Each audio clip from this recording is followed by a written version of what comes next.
What's good, peoples? Big Said, the industry cosign, back with the first edition of My Friends Are Better Than Yours.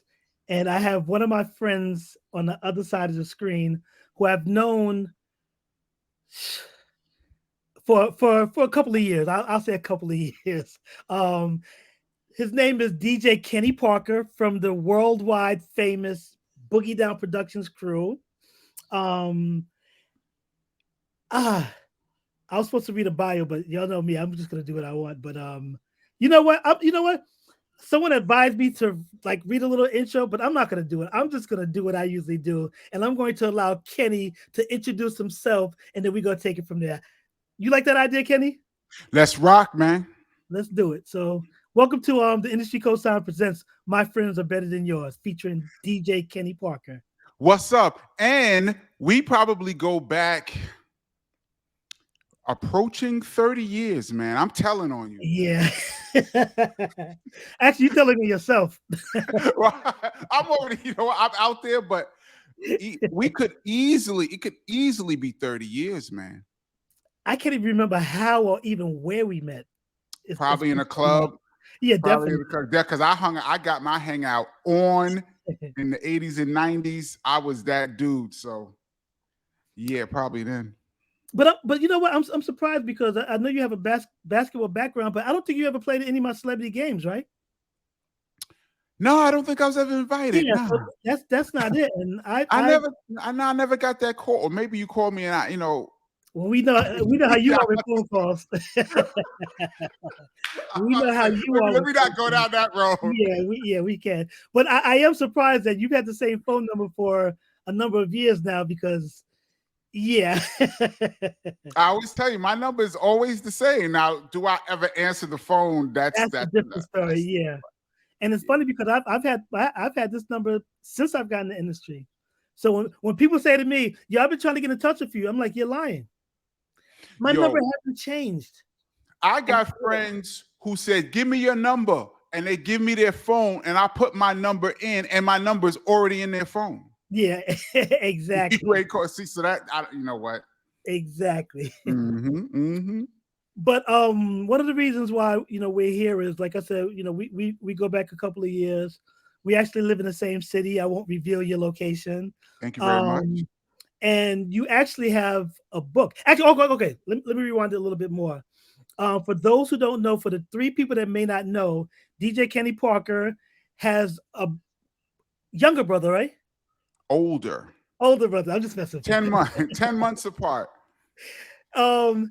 Kenny Parker has an older brother. I think his name is Chris something. I can't remember his name, but I think we all know him as KRS one or something like that. ONE.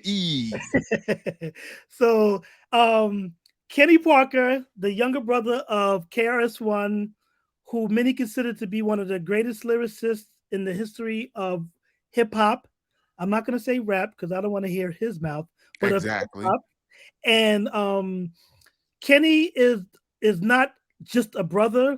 Kenny has been DJing for Boogie Down Productions for a number of years. I won't disclose that because I don't want his age to be revealed. I'm out. But I'm old, man. and at the same time, Kenny has been in the scene so many years, but he's recently written a book. As a matter of fact, let me put the title. The name of the book is "My Brother's Name Is Kenny: The Greatest True Hip Hop Story Ever Told." So I will allow Kenny to reveal why the name of the book is what it is and the reason for writing the book. Well, the title, there's two parts. First, my brother's name is Kenny, is the line from the song My Philosophy that goes, my brother's name is Kenny. That's Kenny Parker. My other brother, ICU, is much darker. Shout out to ICU. I I've see heard that line probably every single day for the past 35 years. No joke. Maybe a couple times a day I'm walking down the street and I hear that same line. That line actually changed my life. That was a life-changing line when my brother said that line in the record. So I'm like, if I have a book, I have to title it this because that, and I tell how in the book I tell how I got to this, to my brother's name is Kenny. It's a whole long saga, But that was the first part. And then the greatest true hip hop story ever told.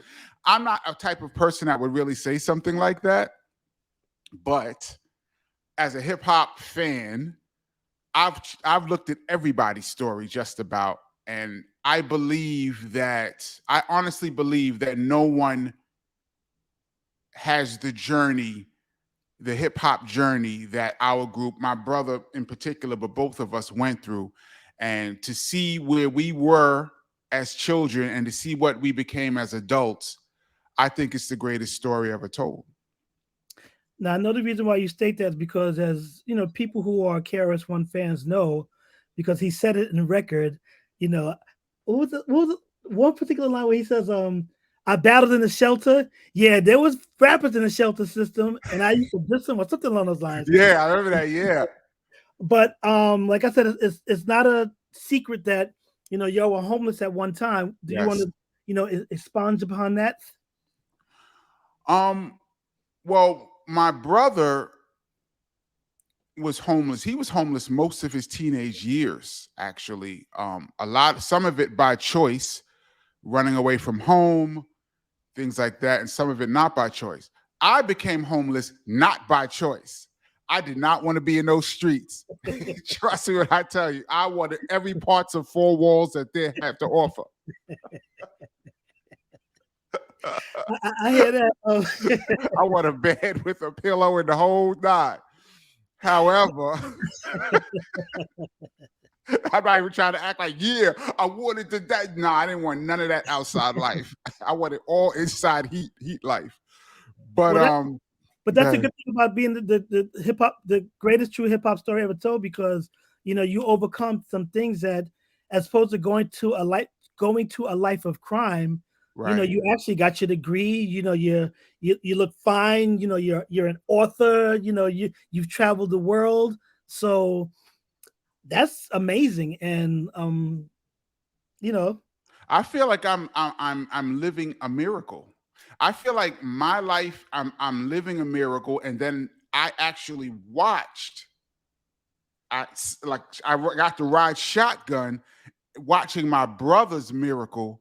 I mean, the amount of things that had to line up in a row for us to get from absolute poverty, child abuse, homelessness, crime, whatever you could think of statistically that would say those kids aren't going to make it.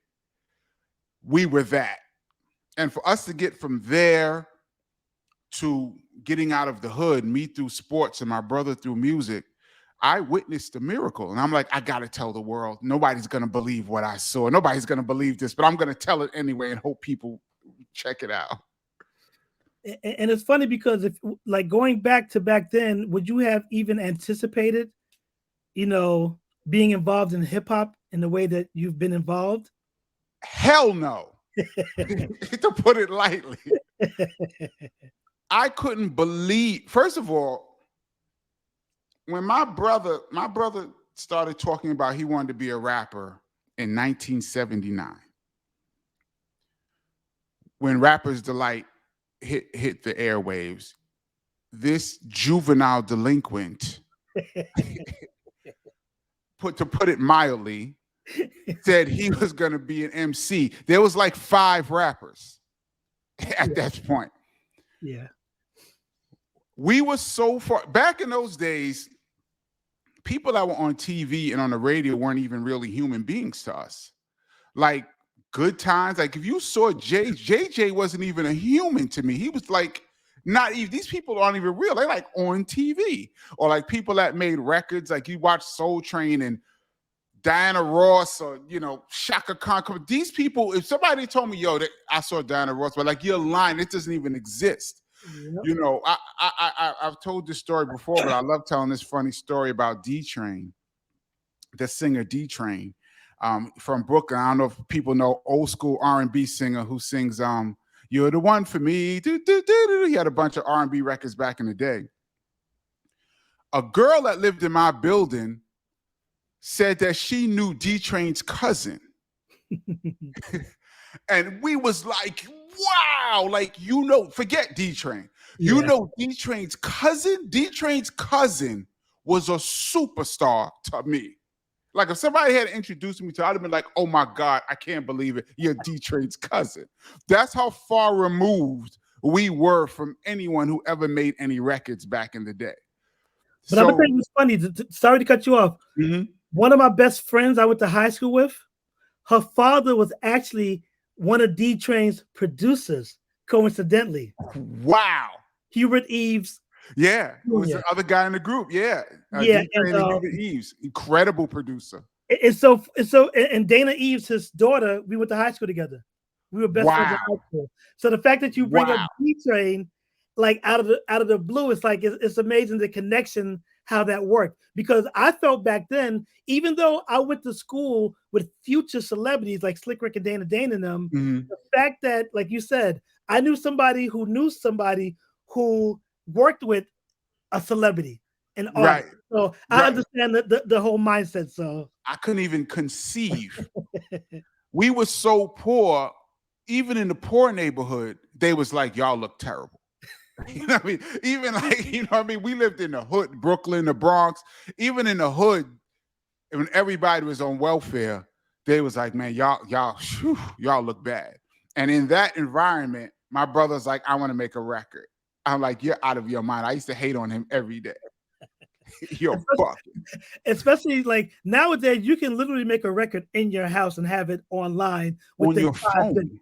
You can make Exactly. a record on a phone. Exactly. So back then, there was a hope. Now, my younger friends always tease me about, well, how was it back in the days and this, that, and the other. I'm like, listen, if you go into a studio, I was like, first of all, the studio time and you had to have reel to reels. I'm like, to lay music down, one, it probably took a couple of weeks. Then you had to mix it. Then you had to master it. Then you had to wait for it to come back. I'm like, that process was like a 3-4 month process, and you didn't even have a deal yet. Imagine So it. The I can imagine back studio, then, the studio was like $100 an hour. hour. Yep. Who could afford to even go to a studio?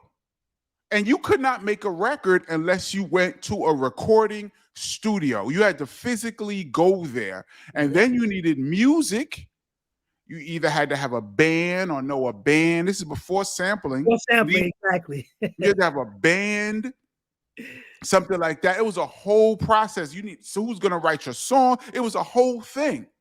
So it was almost inconceivable to me that somebody from where we were from can make a record. Yeah, definitely. And like I said, I coincidentally went to school with, Slick Rick, Dana Dane, MC Search.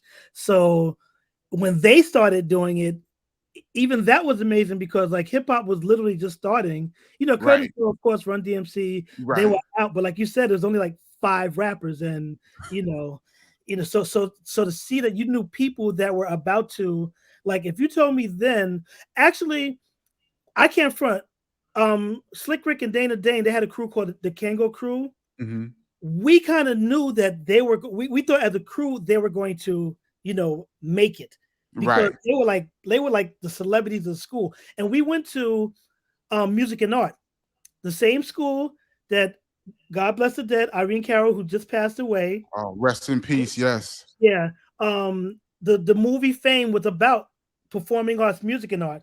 So we're going to the school, and it's like everybody has these dreams of being, artists and things of that nature, but then actually knowing somebody that was there. Because I remember when Slick Rick did Lottie Dottie with Dougie Fresh, that was like, wow, oh Out my of this God, world. oh, this, that, and the other. So yeah, but sorry to get off track, but Mhm.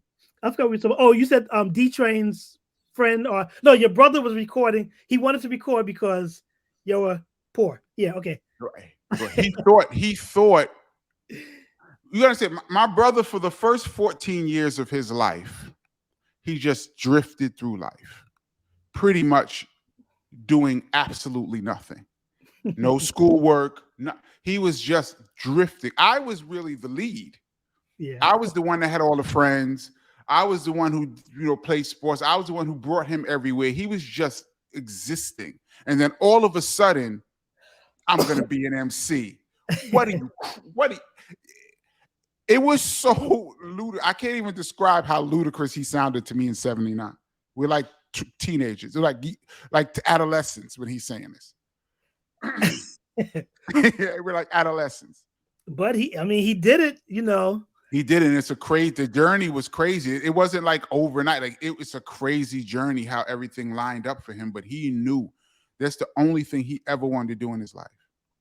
But I'm That's gonna it. tell you what's funny, because being from the Bronx and growing up literally in the same vicinity as Africa Bambaataa, because we lived across the highway from where Bronx River was, and just knowing that the Soul Sonic Force is recording, and then a record comes out that says South Bronx, South Bronx. And it's like, yo, now we never claimed South Bronx. We lived in the Southeast Bronx, but we Right. never claimed the South Bronx, because the South Bronx, the way I lived literally in the Soundview area, right by Soundview Park. Literally, the start of Soundview Park was like, I could walk right there to get to Soundview Park. So just to be in that area, and then have somebody acknowledge in hip hop right away. Now we knew Cold Crush, all of those groups, because of they weren't mixtapes back then. They were Right. just, whatever we called them back then. But it was like, that's before mixtapes. But Right. just hearing the Cold Crush Brothers and all that, because living near Bronx River, that's where hip hop literally like started. Especially, I don't care where everyone else. So when Chris did South Bronx and said this is where hip hop started, it's like, okay, our story's being told. I wanted to be a rapper just because I knew hip hop was about to be what hip hop became. And the funny thing is, because back then they called hip hop a phase, like disco was a phase. Yes. But it's like what we saw in the Bronx, what we saw. Now the thing is, me growing up, my mother, like I was still like under 13. So my mother's like, you can't even get off the block, let alone go across the street. So, Exactly.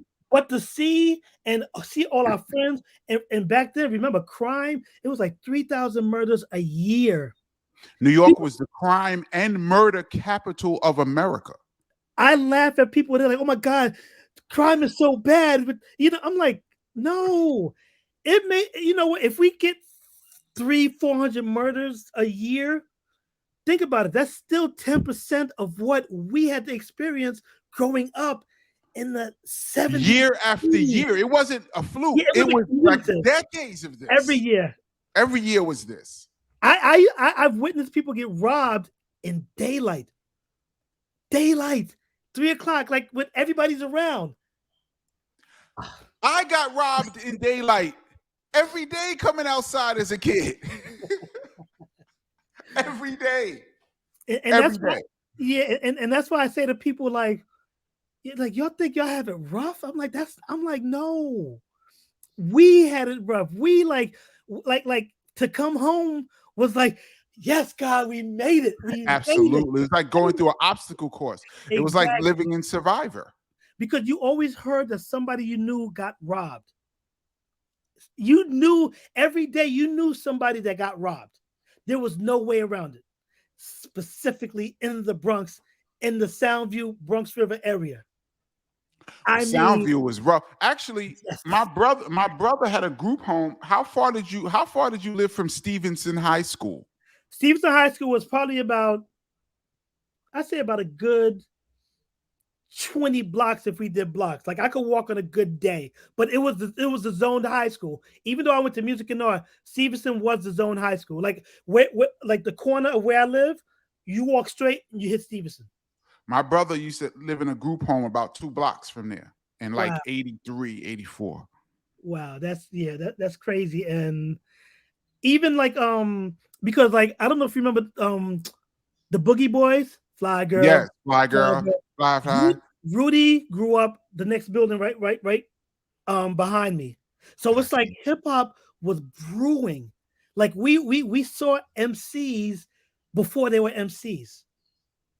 And like I said, and I don't want to take the conversation away from you, but like I said, then going to high school with the people I went to high school who became, I mean, Slick Rick is one of the greatest storytellers ever.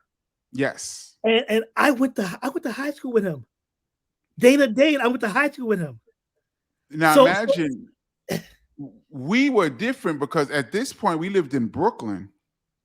We were so far removed. Like hip hop was brewing in the Bronx. Yeah. But the Bronx and Brooklyn are like 2 different states. Yeah. really. Like people like when you live like uptown Harlem, the Bronx, Brooklyn, these are Queens, these are like different states almost. Yeah, exactly. So where we was at in Brooklyn, Flatbush was reggae True. music. Yeah. Hip hop wasn't even in our vicinity really. Yeah, we was just hearing about it 78, 7, but it wasn't in our vicinity just like that. So we didn't know anybody. I didn't go to school. I didn't know I'm trying to tell you, I didn't know anybody who did any, not on TV, sports, radio, nothing. Zero. And my brother is saying he's going to be an MC. You're bugging. I couldn't even believe we had zero food in the refrigerator. I'm sitting there looking in the refrigerator. You ever look in the refrigerator like 5 times and you know there was nothing there the last 4 times you went in there, but you go in there and you just open it up and look anyway, like maybe, I don't know, maybe I missed something. That's where we was at, and he's talking about he gonna make a record. You're bugging. Especially back then when like today, like anybody can wake up and be like, you know what? I have a computer, so I can be a rapper. But back then, like you said, woo. There was no computers. There was. I mean, let me stop saying how astronomical it sounded, but it was just so far fetched. You know, and me, I wanted to play sports, so you know, me, I was in a whole different world. I was playing basketball, but even that, like, we never saw any NBA players. Like, you know, I eventually played against people who eventually made it to the league. But at that time, nobody came back to the hood to go, look, everybody, you can make it. It was none of that. Dudes got some money, they was gone. Nobody came to my school talking about, you know, you could do it too, young man. It was none of that shit. Well, I was actually lucky because, you know, growing up in the Bronx, you know, Malik Sealy, Ross Strickland, shout to him, shout to like, them, you know, like people say to me that know like where I grew up and who I grew up with was like, you must have had an amazing, and I'm like, it was, but it's like it was still dangerous. But like I said, you know, we lived in a city where, yeah, you might be able to do something great later in life, but you had to beat a lot of people to get to it. So it's like survival of the fittest. Survival of the fittest. Really. And yeah. You had to be exceptional Definitely to make it in any genre that you was trying to be. You had to be exceptional. The competition level, and just to survive going from point A to point B, and then to earn your talent. Yeah. Only the cream of the cream made it out. And even then, it's by a slim chance too. Slim. And growing up in the Bronx during the 70s, the Yankees was the team. They were Reggie Jackson was a god. So it was like the only thing we had to look forward to was baseball because Yankee Stadium was like literally like a 20-minute bus ride away from us. And you know, we could actually go to games back then because I think like these seats were like $1. And the games weren't sold. Yankee games weren't sold out back then like it is now. Corporations buying tickets and all that. You can sit on a block to get to a game today. You know, so but okay, so let's get back to the reason why you wrote the book. Like, why do you feel that your story needed to be told? Well, it was a combination of things building up. First of all, they've been trying to do a KRS-One BDP story for years, decades, going back to the early 90s. HBO was going to do something, but then it fell through. And then sometime in the 2000s, we had a big Academy Award winning director who wanted to get on board. So they were gonna do it, and it fell through. However, one of the writers who was writing the screenplay was saying how, so we're gonna do this story, and we're gonna start with KRS-One was in the shelter, and he met Scott LaRock, and they started Boogie Down Productions. And I was like, I said to him, yo, man, there's a whole story leading up to this. Like, by the time Chris met Scott in the shelter, he was already KRS-One at this point. Yeah. There's a whole lead up that's wild. The guy said, yeah, Kenny, yeah. Just we'll get you. You'll be okay. Yeah, whatever, like that to me. So I'm like, damn.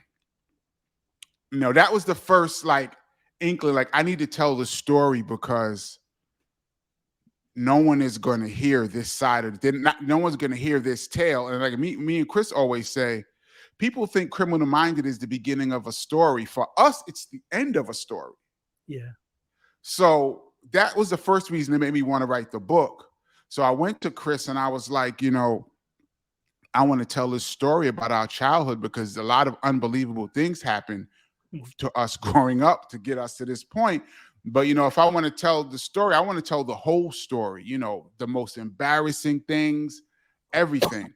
And I was like, you have a specifically crafted image over 30 years. So I don't want to say anything to ruin your image. So, what can I really say? And his exact words were, I don't give a fuck. Tell it all like that. So once he said that, I was like, oh, it's on now because now I'm going to tell everything. Yeah. My family secrets, everything, because I have to show how far down the totem pole we were to show you the rise. Yeah. So that also was the cat. Chris gave me the green light to tell the story. And I'm like, if I don't tell a story, I'm the only other person other than him that could really tell the story because I sat there and watched the whole thing with, I was part of it and I watched it together. So I'm like, I'm going to tell this story and see if people, will even believe it, truthfully. Because there's a lot of stuff in there you're going to say that's not really true. And it's really true. I actually want to bring up one instance because I know you have a million stories. Yes, I do. But I want to make, and I know you've been talking about it for years, and you'll probably talk about it for years to come. I can't remember the exact year, but I remember when me and Tuffy were hanging out, we went to this club, and we saw you. You were near the DJ booth. I think DJ Clark Kent was spinning, and you were like, hey, what's going on? Blah, blah, blah, blah. And there was a certain artist who actually dissed your brother in a magazine right before this happened. So I know I was surprised when I saw you because I'm like, well, I always saw you out and about. Mm-hmm. I never saw Chris. Like it was rare to see Chris unless right. I remember you say, hey, what's going on? What you doing here? This and that. Another. He's like, yo, something's about to go down. I can't say what's going to happen, but something's about to go down. You just need to pay attention. Yes. Me look at each other and we're like, okay. We're not thinking anything. We're like, okay, we know Kenny. We see Kenny all the time. We speak, blah, blah, blah, blah, blah. So we go ahead. We're at the party.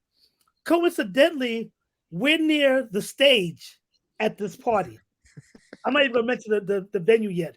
So, like, I remember when this artist was coming to the stage, they were announcing. I forgot who announced them, but I know I remember Nice and actually we were there with Nice and Smooth. Shout to them. We came there with Nice and Smooth, and I think they were performing that night. If I'm correct.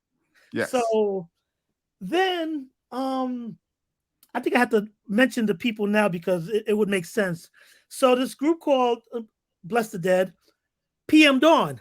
Yes. Comes on stage. So I remember what you stated, right? Something told me to look back because the DJ booth was in the back, risen. Mm-hmm. So I happened to look back, and I saw you going where Clark Kent was, and I looked up and went down. I was like, okay, I didn't think anything about it because I'm like, okay, well, I'm like, why would you know what? Let's just watch the show, whatever this, that, other. And then I don't remember the exact details, but I remember the circumstances. All I remember was somebody started performing, and then I think it was like a or whatever in the DJ booth, and then BDP track came on. And then I saw 3 big guys coming on the side of the stage, and all of a sudden, throughout the pandemonium, I see a guy by the name of Chris Parker on stage what I think it was Willie D and Yes. somebody else. I can't remember. But the next thing I know, PM Dawn is on the ground. I mean, what's his name? PM Dawn was a group name. Prince B. Prince B was on the ground, and I swear to you, I tell you when right when that happened, because if this was now, social media would have been crazy. Would have broke the internet. It would have been crazy. But the funny thing is that night, like nobody knew, of course, not until the next day, because I mean, even with magazines, radio stations may have had that access, but even with magazines, you still had to wait to print it up, and internet wasn't internet yet. So it's like, if I didn't see that, I would not have believed it. And Chris got on stage and just started performing. The place, it was as if like it was the last time that you're ever going to see KRS-One performing, and everybody was so, because nobody expected it, and the fact that happened, I felt bad for Prince B, but at the same time, I'm saying to myself, because I read the article, I'm like, you kind of deserved it, because you can't diss KRS-One and then come to New York and expect, like, if not Chris himself, anybody associated, because you know how hip hop is. Somebody's either going to want to get the respect of the person that got dissed or whatever. That's just, hip hop culture. But it was just so amazing, because then I remember looking back up to you, and you're, on the, in the booth doing what you're doing. And me and Tuffy look at each other. And I think by this time, I think Nice and Smooth was on. I don't know what happened, but that was one of the best nights of my hip hop life that will always stand out. When people ask me, what is one of your most memorable things in hip hop? I'm like, there's some video shoots I've been to, blah, blah, blah. But it's like, yo, the night when KRS-One went on stage, and I know it wasn't Chris that actually did it. But of course, because it was KRS-One and the whole thing, it was like when Chris threw Prince B off the stage. And I'm like, it didn't go like that, but we're gonna go with that narrative because it just sounds right. Right. But yeah, I mean, so like I know you've discussed it before, and like I said, just to give a little context, so that way anybody watching now can get a little understanding. And the only reason why, like I said, I brought it up because I was actually there. Yes, you were. And to actually see it is, I mean, there's very few things that I've witnessed within hip hop that so many people would be jealous of, and this is definitely one of them, because that was a talking point literally for a year, and this was like internet. Everybody was talking about it. How did that come about? Well, first of all, that was one of the most infamous moments in hip hop history. Yes, and the way it happened wasn't the way it was supposed to go down when we initially went there, and and we got in a lot of trouble for that too, by the way. Sure. But what happened was, like you said, Prince B said some things in a magazine about BDP. He said, well, first they asked him about rap groups. Keep in mind, PM Dawn had the #1 record in America at this point. Hot. So I don't know how to really compare that to anyone who would be out now, but to have the #1 song and a rap song, it was very rare for rap to even get on the charts like that. For a rap song to be #1, period, not just #1 rap, but #1 in the country. So he was extremely hot, and they asked him about other rappers in a magazine, and he said, NWA ain't talking about nothing. Public Enemy is making mountains out of molehills. and KRS-One calls himself a teacher. A teacher of what? Like this. So like a week later, Chris was doing an interview in the same magazine. So they asked him, well, how do you feel about Prince B, dissing you? And Chris was like, what are you talking about? And so the guy told him what Prince B said. And all like a bunch of coincidences lined up, because coincidentally, I found a flyer maybe a few days after this of that party. So we were in the studio working, and I showed Chris, yo, look at this flyer. Prince B and the people going to be at this party.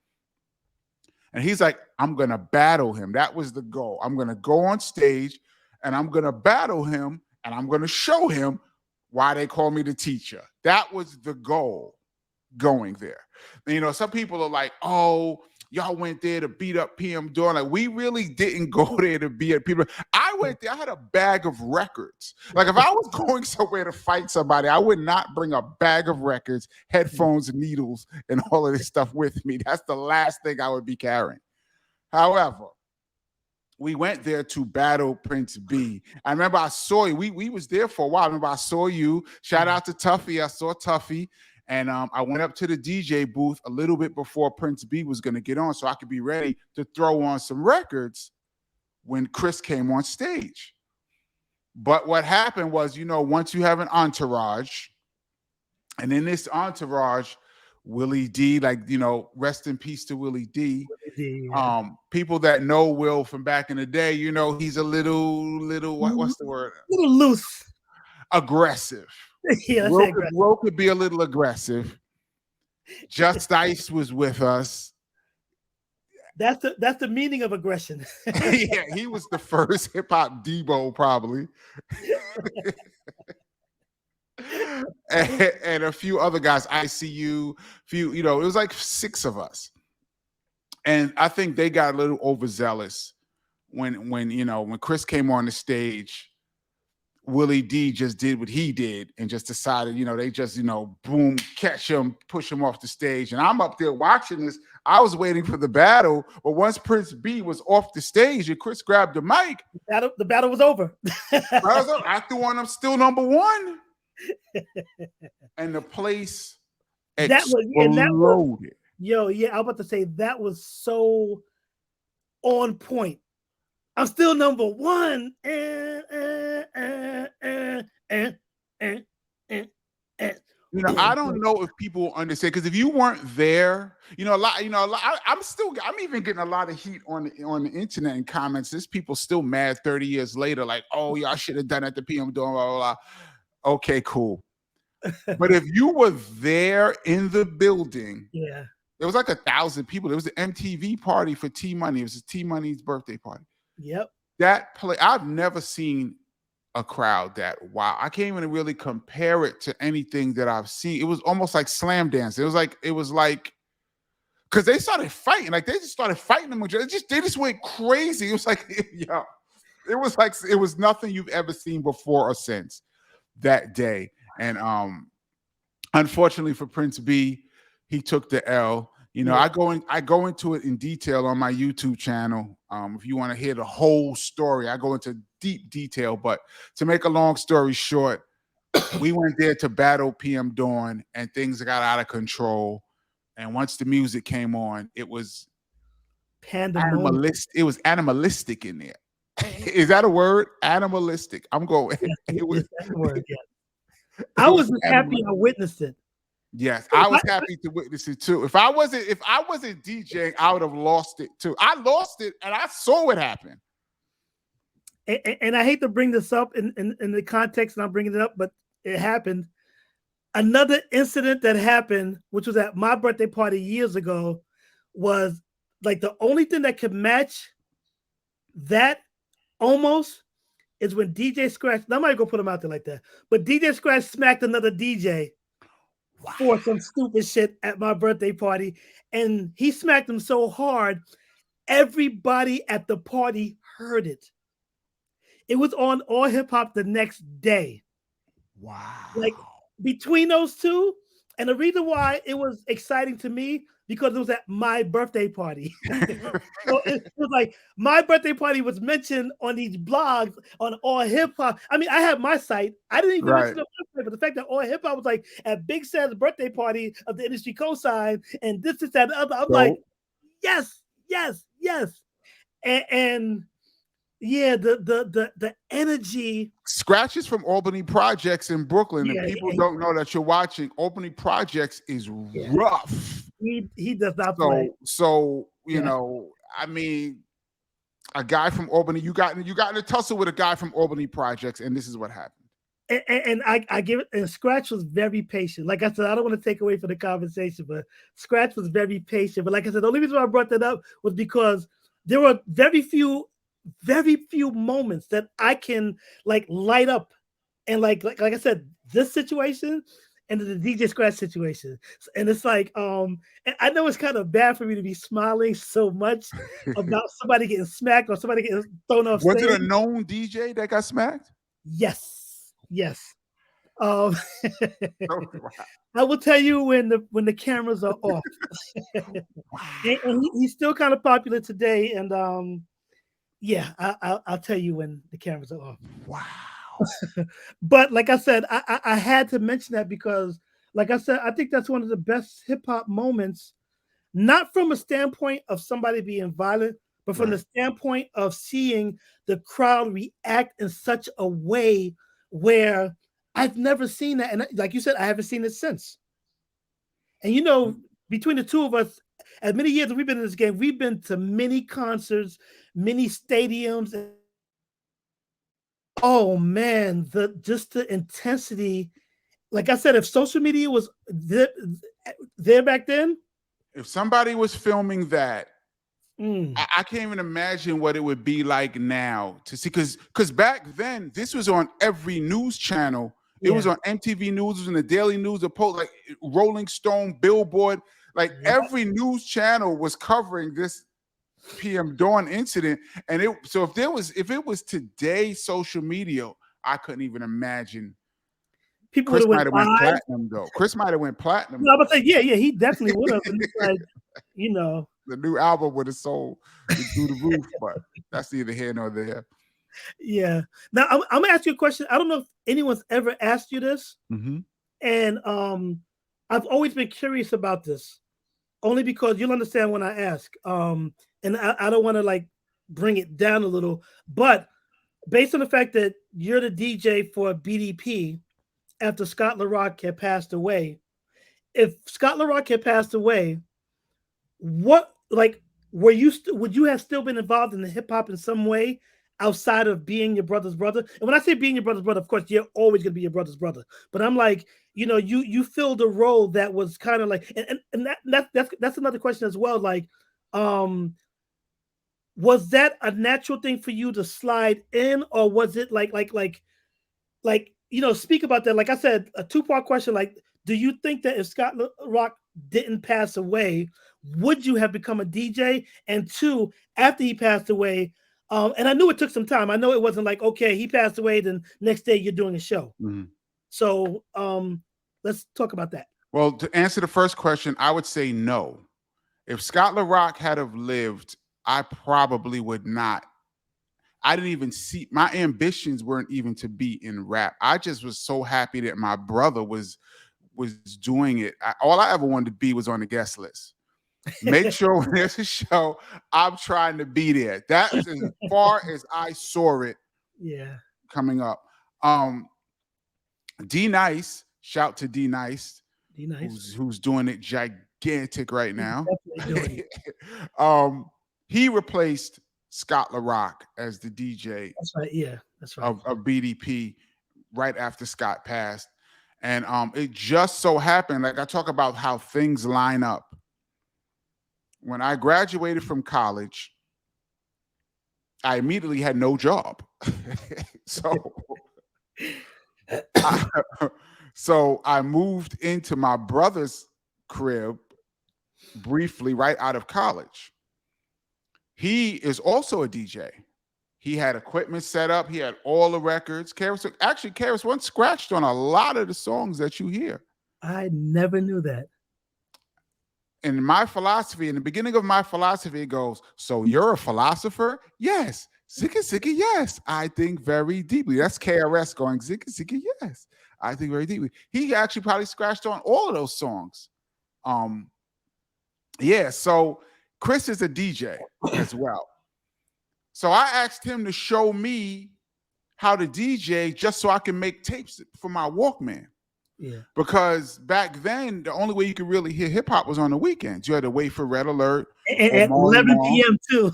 Late. And if you went to the bathroom and you missed your song, that was another wait for another week to hear your song. So I'm there at Chris's crib, and he used to buy all the records. He used to buy everything. So he had all the records and equipment. I asked him to show me how to DJ just so I can make tapes.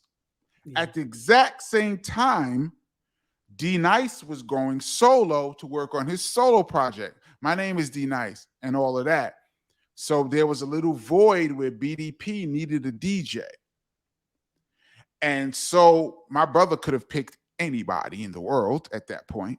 But it just so happens his little brother is in the music room DJing. Hey, I have an idea. Thing. I had been DJing all of 2 months. And next thing you know, I was on a world tour.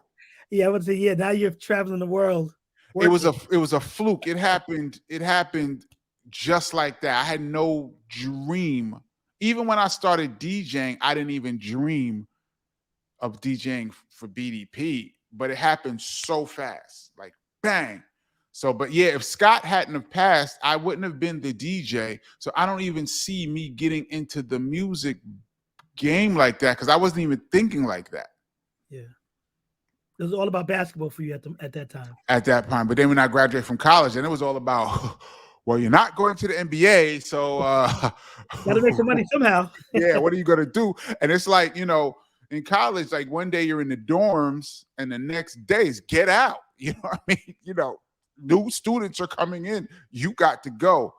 We have your replacement. Could you move it along?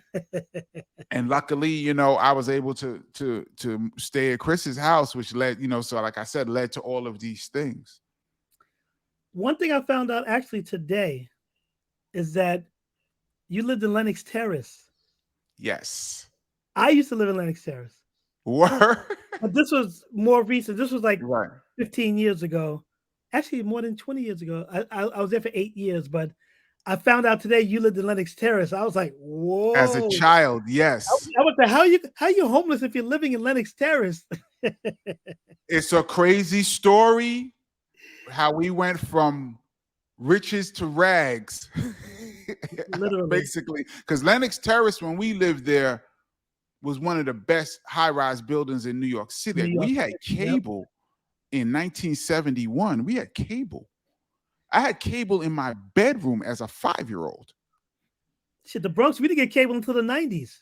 Exactly. I'm not exaggerating. We moved from Lenox Terrace. I don't want to give too much away because I tell the detailed story, but we moved from there to the Bronx, and it was culture shock. Trust me. Yeah. From Lenox Terrace in Harlem was fancy. I mean, Bumpy Johnson used to live there, and Melba Moore lived in our building when we were there, and she was like a big Broadway star, and Melba Moore was living in our building. Like that was like a fancy building. And then next thing you know, we was in the Bronx. Yeah. Well, when I lived at Lenox Terrace, Eve, the rapper, lived under me for a short time. Shoot. Governor Patterson lived in the building. Percy Sutton lived in a different building. So it was like, yeah, I was surrounded by, you know, dignitaries. DJ Alamo, actually, I think he still lives there. He lived Shout out to Alamo. Alderman. So yeah, he lived, like I said, I moved in like right after him, and he's still. I wish I was still there, but yeah, Lenox Terrace has a doorman. Do we still have a doorman there? Yeah, they had a doorman in uniform. It was Lenox Terrace. Lenox Terrace is officially luxury buildings. Yes, and people don't realize that because Lincoln Projects is right here. You know, 125th is a couple of blocks away, and it's like so people are like, well, I'm like, yeah, but.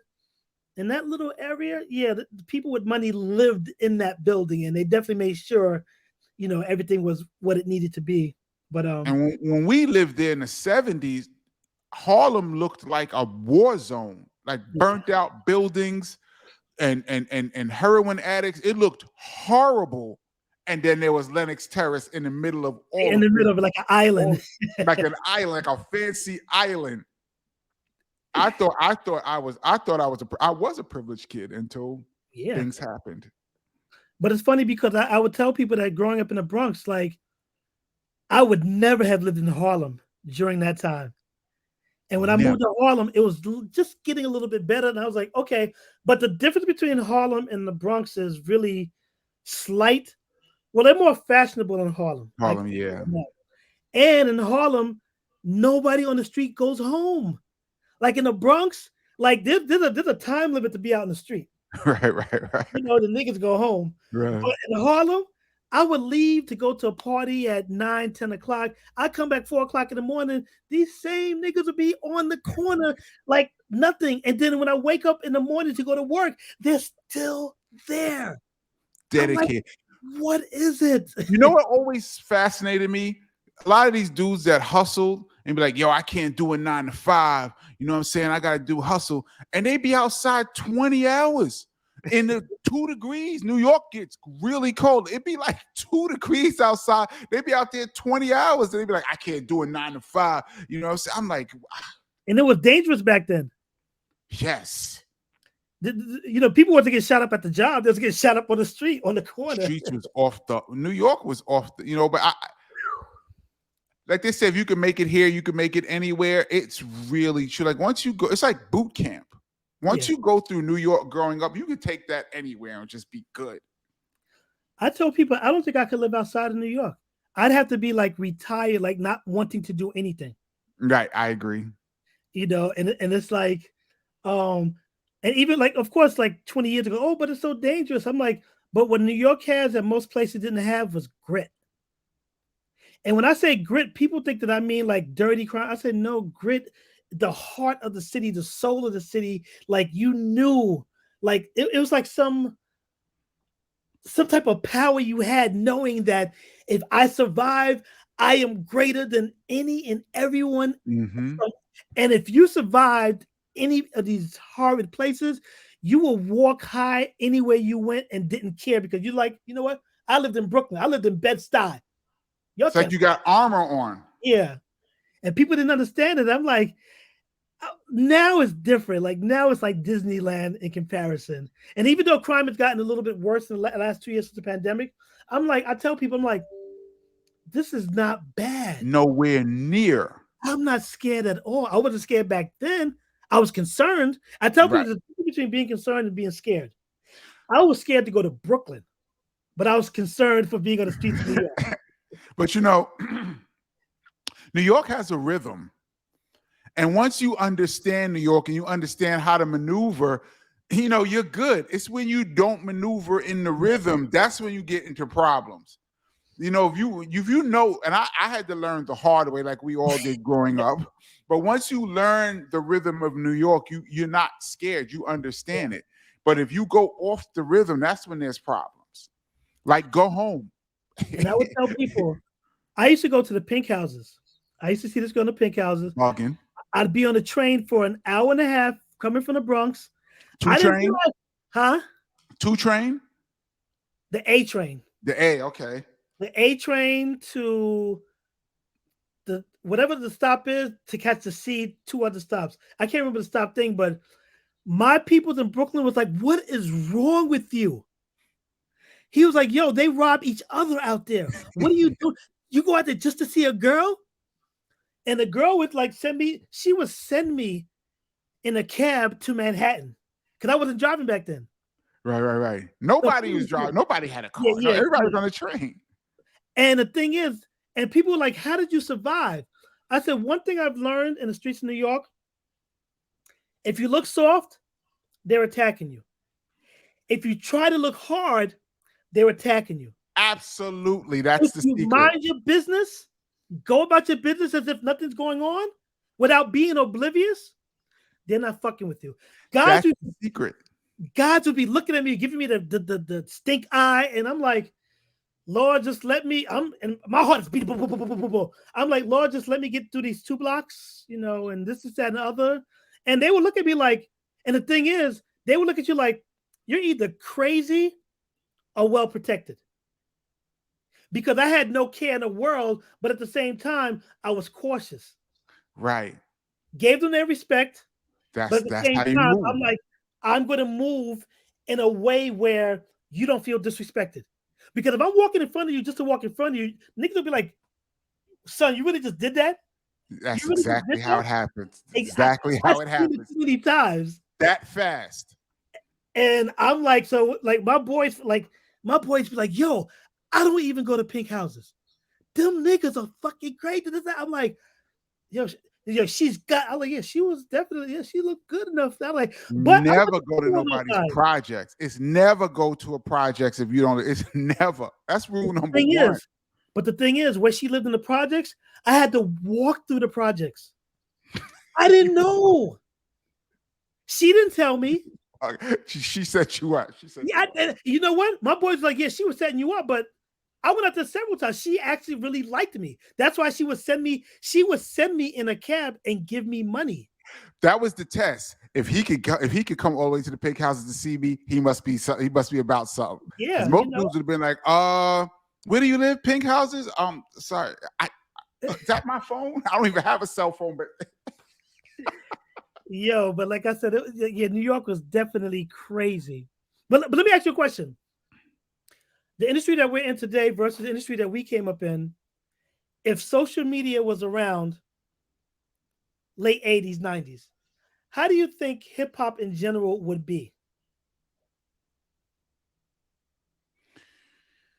Wait, before you answer, I'm gonna throw this caveat. Remember, artists were exclusive back then.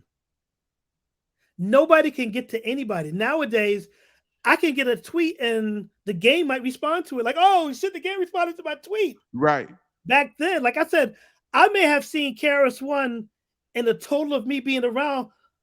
Well, no, I'd be exaggerating if I say only 5 times. But I mean, in the span of 30 years, I may have seen him 20 times and I'm in the industry. right, So right. somebody like him is like, yeah, it's like, there's people that you see everywhere, like Dreads you used to see everywhere. Shout So to that, Drez. certain people, yeah, you see them everywhere just because they're just out and about. Mm-hmm. Like, but how would social media have affected the way we interacted with artists back then? Well, first of all, I think we had a lot of free movement in that there was nobody watching us. That's true. That is true. So, this generation now, I would say 90% of the things that goes on in hip hop right now, you are aware of. Somebody either filmed it, TMZ got information, the artist posted it on their own site. You pretty much know everything. In the 80s and 90s, what y'all people know now is probably 15%, maybe 20% of all the stuff that happened. You got like this much information of the things that happen every day in hip hop. So I think freedom of movement causes people to do a lot of different stuff. I think a lot more people would have went to jail back in the day, I think, because dudes was out of control. I mean, the way I look now, I DJ in clubs now. I look at security in clubs now, and I'm thinking to myself, you couldn't even have worked. Like, I'm looking at dudes in clubs, and I'm like, they would have just ran. I don't even want to take this interview in that direction, but the the aggressiveness of the hip hop environment at that time.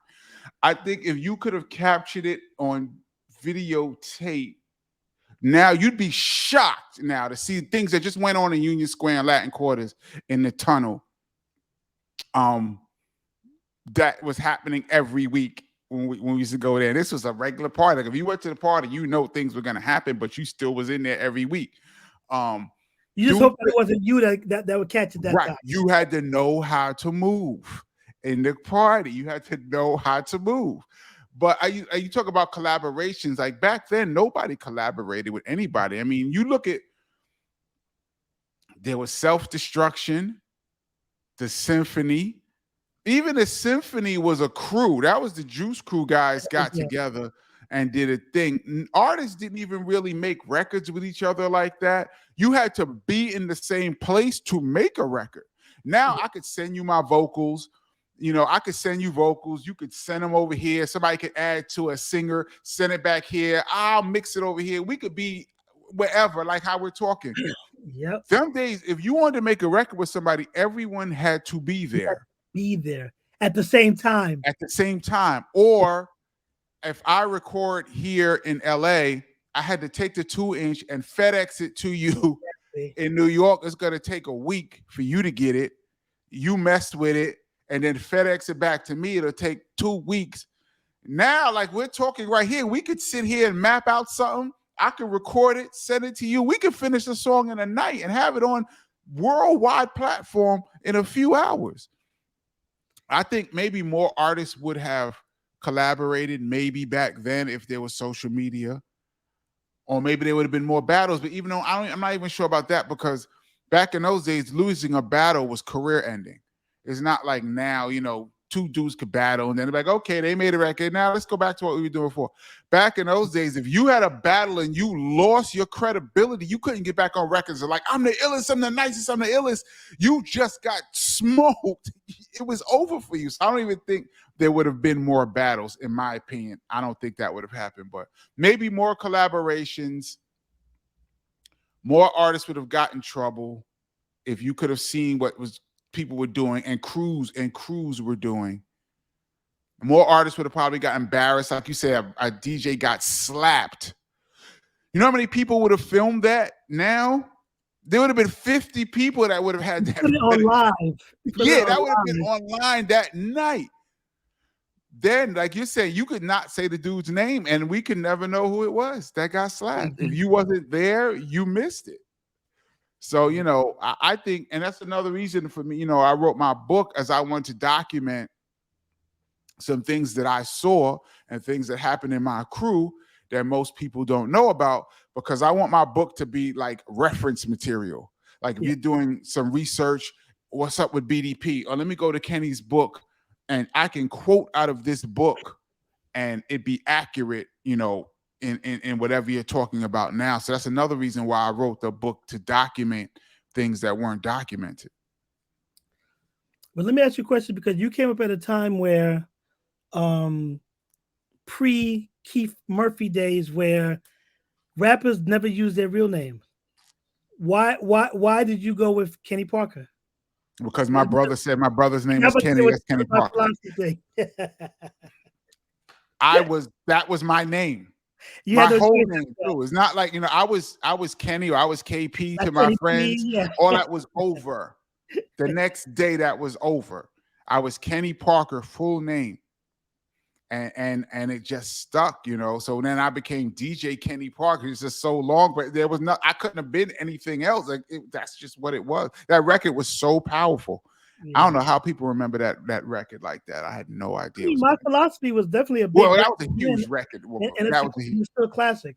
Right. You put it on now, people were like, yo. Yeah, that was a big record. That was BDP's first real big video too. Yeah. So yeah. But I think we've basically covered a lot. Is there anything that you like? I mean, what do you have coming up? Do you have anything coming up? Anything you want to discuss? Or anything that you may want to do that you haven't started yet? Well, like I said, I just started my YouTube channel. It's been about 2 months, 2.5 months old. And I have a bunch of stories of things that I saw that I want to tell, that I found. Some of them I found funny. Some of them I found shocking. Some things like people like the PM Dawn story. Some other things that I posted. I have a bunch of stories that I just want to tell for people that just love hip hop. Yeah. So, because I was blessed to ride shotgun to see some of the most amazing things in hip hop. And as a hip hop fan, I can't believe that I got to, enjoy this ride. Yeah. People always talk about being the man next to the man, and it's funny, like when you're around a celebrity, people don't even know you're there. That's true. I be places, and sometimes my friends don't even see me. I'm 6'6". My friends that are my friends don't even see me because they're so busy trying to get my brother's attention that you don't even know that I was there the whole time. Right? So a lot of BDP stuff and KRS-One stuff that I was there or either a participant or was right there the whole time. So I got a million stories I want to let off. So that's really what I'm concentrating on at the moment. Working my book and my YouTube channel. Yeah. Yeah, well, definitely good luck. And like I said, I literally just started looking at your because when I realized that you did have a YouTube page, I was like, okay, let me subscribe and let me check it Mhm. out because I know there's gonna be some stories I because got a bunch of funny stuff happening because sure. and also me and my brother's relationship is really funny. Like a lot of people don't know that KRS-One is actually very funny. Most people see him like you see him as a scholar, speaking at lectures or emceeing, but to know him, just Chris Parker, he's really funny. And there's been a lot of really funny incidences that's happened over the years and arguments that we had um that he never lets me live down. That I'm gonna just tell the people, that's real. Actually, I could tell you one real quick one right now, just off the top of my So, head. We did a show with the Fugees back in '94. I think it was '94. This is before the score. Was Nappy Head Fugees. okay. So right. So it's BDP and the Fugees, and we had a little section in our show where we do freestyles, and Chris would bring up MCs if they're in the building, whatever. So who's in the building? Old Dirty Bastard from Wu-Tang Clan. What's up? He comes on stage. Chris rhymes, a couple people rhymes. He grabs the mic and goes, "Ooh, baby, I like it raw. Ooh, baby, I like it raw." He's doing this. And I'm looking like, what the hell is he doing? So I'm DJing now. And I'm looking, "Ooh, baby, I like he's Frank Sinatra." So I'm like, after the show, I say to Chris, we in the dressing room, I said, "Yo, Chris, that was the wackest thing I ever seen in my life. Old Dirty Bastard was terrible." Chris goes, "You're bugging. That style was incredible. Yo, that was the illest style ever." I'm like, "You're crazy. Old Dirty Bastard's crazy. All y'all bugging," right? This is the conversation we're having back and forth. Fast forward a year later, the album drops. Old Dirty Bastard. "Ooh, baby, I like it raw." And the whole party's hanging on the ceiling. And I'm like, oh shit. That was that. So, and of course, Chris never, ever Let lets you me live live that. You didn't like the older. I have a bunch of these kind of arguments that we've had over the years. I feel I was right most of the time, of course, Of but course. I'm just gonna tell you the ones where I took the L's, and that was an L. Shout out to ODB, rest in peace, with his advanced style that I wasn't ready for. I don't think anybody was ready for. Thanks, Seth. I really appreciate that. I needed that. Where were you in '95, Seth, when I needed you? I was probably running around with Tuffy doing something or Ralph or something. Shout out to Tuffy. That's my guy, man. Yep. I saw he came to my brother's funeral. I don't know if you know my brother passed away. Oh, sorry to hear that. So yeah, we connected there. But yeah, he's still doing well. He's still doing well. But like I said, I appreciate your time and oh, let people well, I'm like, let people know the name of the book, and I forgot I had it there. Show on Amazon, right? Amazon. Yes, you can get on Amazon. You can get on any platform where they sell books, and it's coming into stores now. But my brother's name is Kenny, the greatest true hip hop story ever told. Please pick it up. There's a lot going on in this book. I break down the origin of BDP, the real story, our upbringing, some crazy stuff I used to see in Latin Quarters, Union Square, in the studio. It's all in here. Pick it up when you get a chance. Definitely. Once again, oh, let them know. No, you said your YouTube page already. DJ Kenny Parker on all platforms, Instagram, Twitter, Facebook, DJ Kenny Parker. I'm there lurking. And for people that are interested, just put in DJ Kenny Parker, and you'll see he's done a number of interviews, and you'll enjoy each and every one of them. So definitely check that out. Once again, thanks, DJ Kenny Parker. My man said, who ignored my yes. call for like 17 months. And then I ran into you at a mall in Jersey. Absolutely. That's how we just bump into each other. Shout Yeah, out to your website too. I've been He's like, oh, following yeah. you. I've been on your site since MySpace, by the way. I just want you to know that. I have you MySpace following. Wow. But thanks again. Enjoy your holiday and the rest of the You year. too. Yes, sir, my dude. Always a pleasure. Once again, people, this is Big Said, the industry cosign. The name of this segment, My Friends Are Better Than Yours. Yes, And they are. as I tell people all the time, if you can prove it, bring your friends around and we'll see. Thanks, industry cosign. Till next time, peace, everyone.